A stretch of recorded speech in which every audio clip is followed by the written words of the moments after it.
Chief Dietrich is joining us now. You may follow Fort Lauderdale Police at Fort Lauderdale PD on Facebook, Instagram, and on Twitter. How you doing this week, Chief Dietrich?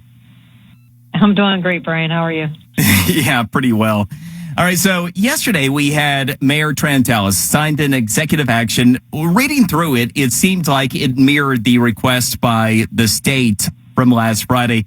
Did anything structurally change for residents of Fort Lauderdale along with the mayor's order? You know, Brian, it's funny because these orders come out and they're very hard to interpret. You have state orders and county orders and city orders, and sometimes they all don't mesh. So we literally have to wait for the interpretation from our legal counsel just to try to figure out exactly what we need to do.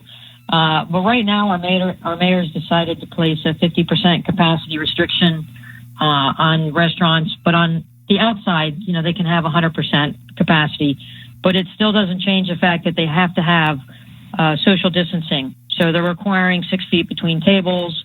If you're sitting at the bar, again, you still have that distancing of 6 feet, and patrons standing in line and so forth and so on. Hand sanitizers, signage, masks, everything's still remaining the same in that way. We did open bars, but they're only allowing the bars to open until midnight.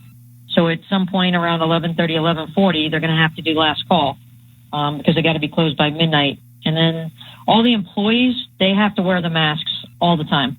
But patrons, you know, as long as they're sitting at a table, they're eating and drinking, obviously they can take those off. So not a lot of change, but just trying to figure out the different orders.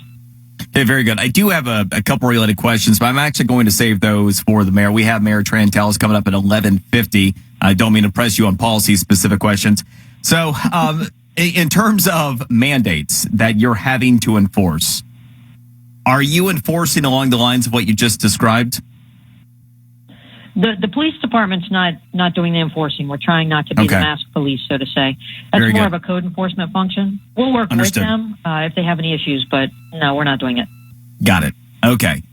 In your experience, what you've been seeing, are people generally still behaving, respecting one another, being responsible? You know, it really depends where you go and what you see. We definitely have restaurants and people being very responsible in certain areas. And then all of a sudden you look and there's a bar and everybody's packed in like sardines with no masks on. So it's really dependent on where you go and what the philosophy of the people in that restaurant or bar are. But right now we still want to tell people, look, keep the masks on, keep the social distancing. You know, we're not out of the woods yet.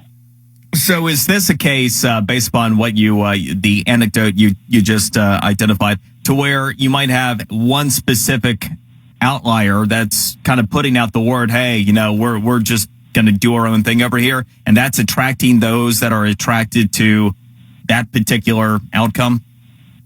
Yeah, absolutely. And when people see that and it's against the orders, they need to make phone calls, and we need to be able to send code enforcement out there and start enforcing something because the last thing we need is another spike.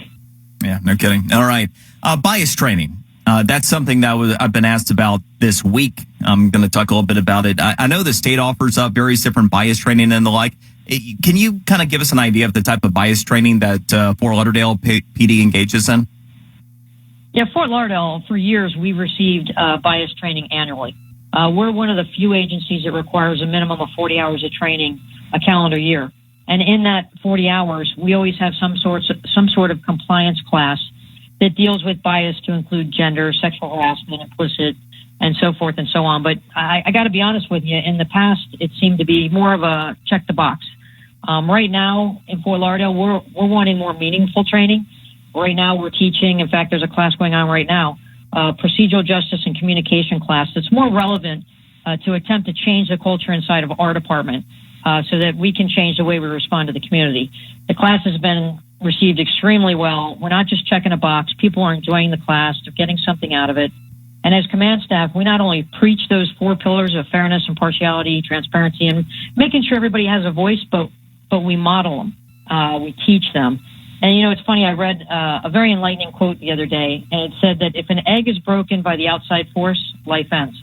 But if an egg is broken by the inside force, life begins. So trying to change a culture inside of a police department takes time, but when it happens, we're going to have great things here at the Fort Lauderdale Police Department. Appreciate the time and the explanation. It's always a pleasure. Thank you very much. Thank you, Brian. As Interim Police Chief Karen Dietrich, of course, Fort Lauderdale Police may follow at Fort Lauderdale PD on Facebook, Instagram, and on Twitter.